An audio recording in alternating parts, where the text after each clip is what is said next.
Hello, here speaking is Dr. Rafael Quintero Arcaya, and we are on this video discussing practicing a test for chemistry. It's pretty much focused on SAT, Advanced Placement, and International Baccalaureate systems. Okay? There are two formats that mainly you can find for this type of tests. Either they are multiple choice, okay, or we have comprehensive chemistry tests. I have prepared two workshops on this, one for the multiple choice, one for the comprehensive chemistry test. By comprehensive, we mean that you take information across the curriculum, across the syllabus, across the content, and you are gonna answer one question, okay? You will find information about these workshops at the email that is posted right there. What are the objectives that we have for this video today? To point out test-taking best practices. We're going to discuss mainly one today. To apply core chemistry concepts to general exercises and to landscape chemistry content. Okay? We'll discuss further what we mean by landscaping. Here we have grandma, and look, we have to listen to what grandma tells us. So the very first thing as a good practice is do as grandma tells you. Read carefully. That's not rush. We just need to be to read thoroughly and carefully. In order to get into the subject, let's see this hound that is going over this tree that is, of course, is on the ground, and that brings us into the idea of chemical kinetics. By that we mean that this question, what is the activation energy for a reverse reaction? We have here an energy diagram, is energy and then a reaction as it progresses. And on this side, we should have the reactants, and on this side, the products. Furthermore, we see that there is a drop in energy when you go from reactants to products. Now, let's see what the activation energy is. The activation energy is the minimum energy that reactants must have in order to turn into products. And in this case, it is depicted by this point over here, the tip of the heel. Okay? The tip of the heel is going to be the activation energy. Now, we need to identify which one is the reverse reaction. The forward reaction, we are having as an example this very simple reaction of carbon and oxygen atoms combining to form a molecule of carbon monoxide. On the other hand, the reverse reaction would be the splitting of this triple bond between carbon and oxygen, and then having just the carbon and oxygen atoms apart. When we see that, we understand that in order for this reaction to occur, you need enough energy to get to the tip over here, to the top. Okay? And this would be the forward reaction.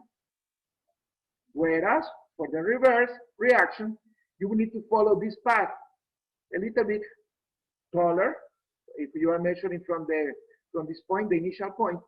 Okay, so those are the two distances you need to go over the hill. So the very first one, this is the activation energy for the forward reaction. This double arrow here, assigned with the letter B, would be for the forward reaction, whereas the activation energy for the reverse reaction is going to be given by this double arrow here from the bottom when you are starting all the way to the top of the hill, and that's going to be letter C.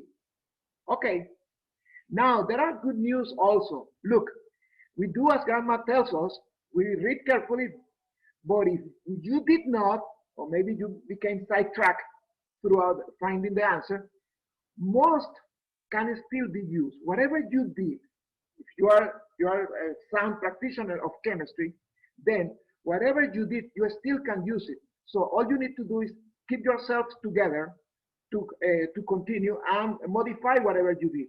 So in this case, imagine that even though you read correctly, throughout the process, you label as your answer B because it's the forward, which is the activation energy for the forward reaction. But then you realize after a while when you were reviewing that it's not. But since you know pretty much what's happening, you can clearly and quickly and safely change your answer. So most of what you did is already correct. And you may fix that in a second, okay? So that's one thing to do. Always keep in mind that whatever you did, it is right and you can still reuse it. Now let's go into this idea about landscaping. Look, by landscaping, we mean that we may have many features related to the subject: atomic structure, periodicity, energetics, redox, name it, organic chemistry, and many others, okay? The point is that you need to have them on site. So you are able to take whatever you need from each one of those subjects when you are asked about it. Because there are going to be questions, both in multiple choice and in comprehensive questions, that you're going to have to pick points from each one of the topics in order to find the answer. And this is pretty much like a musician, like a percussionist, that has to choose what drum to play in order to get a very harmonious sound. Okay, so it's pretty much the same here. Let's go into electricity, and for that we look at the electrochemistry. You can tell that there is good chemistry between that electric guitar and the musician there. Okay, and it's the same with you guys. There has to be a lot of good chemistry between your chemistry subject and yourself. Okay, now in this case we have the following reaction. It's a voltaic galvanic cell. Look, there are two types of cells: voltaic, galvanic, the same, and electrolytic. The difference is voltaic give away of energy, whereas electrolytic cells demand that you put energy into it. In this case, this is a voltaic galvanic cell, and this is the reaction they are displaying.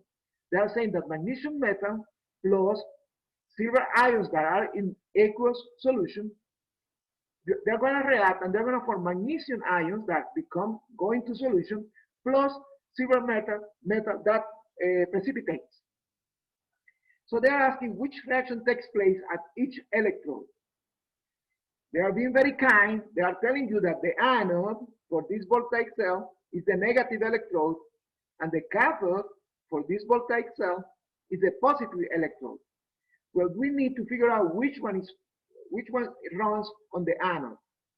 So this can be kind of confusing, okay? Because it's very easy to switch ideas about voltaic and electrolytic cells. So what I recommend is the following. Look, what you need to remember is that the anode is where oxidation occurs. You could say, oh, but I can also memorize that the cathode is where reduction occurs. Of course, but I did pick that one, the anode. That's the one I'm sticking to. So if you do that, that doesn't change, no matter what cell you are dealing, voltaic or electrolytic. That's the same anywhere, everywhere. So we have, as a half cell reaction for galvanic cells, we need an oxidation. And the oxidation has to be from the magnesium, that is a solid, becoming the ions, 2+, and it's giving away 2 electrons. That's a good old-fashioned oxidation reaction. Then we have the ions from the metals. They are standing in solution. They are picking 1 electron, and they become silver metals that either deposits or is deposited on the electrode, okay, on the cathode. So we have those 2. Out of that, then we see that magnesium has to be oxidized. And we look into the many options we have here for the anode, and the only one that is oxidized is here. It's for magnesium, is there. So this could suffice to say, okay, that's the answer C. I don't have to look into any more, and you are right. But let's just reinforce the idea that we are choosing the correct letter. And for doing that, we recall that the ions, the silver ions, are capturing 1 electron and becoming metals. And that's just the reaction that is next to it. So we are very sure that we are having letter C as the right answer. Okay. Now let's go into boiling. Right? Very interesting phenomenon, boiling. And in this case, they are asking us which compound has the lowest boiling point. And we have a good menu here of quite a few substances to deal with. And we need to find the lowest boiling point. So we go into our landscaping of the chemical subject and we say, oh, okay, intermolecular forces are related to the boiling and freezing and all that. Okay, and intermolecular forces increase when if they increase, the boiling point increases. Okay, so the reverse statement is that as intermolecular forces decrease, the boiling point decreases. Okay, and that's what they are asking. So what they are really asking here, it was out of all these molecules, which one presents the weakest intermolecular forces? The other thing that we see is that they are all hydrocarbons. They are all made of carbon and hydrogen bonds. That because of the small electronegativity differences between carbon and hydrogen, its bonds are non-polar. Therefore, these compounds are non-polar. That opens the door for the other type of forces, and those are London, dispersion, van der Waals forces. So those are the ones we are dealing with right here. And look at this, this is very interesting, very interesting. Look, if we have a linear molecule like this, like the red one, that is getting close to another one, a similar one, we have this kind of a distance. This is the average distance they are going to be with. Okay? In the case that we have now a different array, now they are non-linear. Let's say that they are just in this form. I chose to put one in the center and four around it. Then when they approach another one, look at the distance. It's very far, it's farther than this one. So the average intermolecular distance is larger in non-linear molecules, keeping everything the same, okay? Therefore, van der Waals forces are going to be weaker when the molecule is non-linear. And we're going to use that criterion. Look, therefore, van der Waals forces increase with number of electrons, molecular mass, and linear shape. So for the same number of carbons, less linear molecules have weaker van der Waals forces. Now we examine what we have here. Look, this is linear, strong van der Waals forces, linear, strong van der Waals forces. We have here one side chain. Non-linear. Okay, so this could have weak van der Waals forces. But what about this one? It has two side chains. So this is the less linear of all of them. So that's why that's the one that's going to show the lowest boiling point. Now look, let's switch it around. And now let's look for the highest boiling point. The same criteria apply, of course, okay? But now we know that since we're looking for linearity for the strongest, because we want the strongest intermolecular forces, that brings us right here into these two. These two are linear. But look, this one has one more carbon. So it has larger molecular mass. Therefore, this is the one that is going to show a larger boiling point, the highest boiling point. So as such, we are now here wrapping up what we have discussed in this video. First, about the idea of landscaping, that you are able to identify, to allocate each topic that is present in your subject. In this case, atomic structure, periodicity, energetics, redox, chemical kinetics, all of those, okay?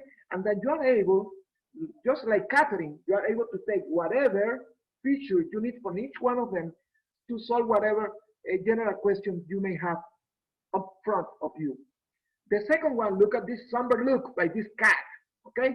And this is just to remind us that do as grandma tells us. This is the very first best practice routine. Read carefully. And remember, the good news is that if you did not, most can still be used, okay? I'm gonna be happy to answer any questions that you may have. There is my email. And remember, there are 2 workshops that are for multiple choice test and for comprehensive content questions. So this was Dr. Rafael Quintero Arcaya, and I'm happy that you were here with me.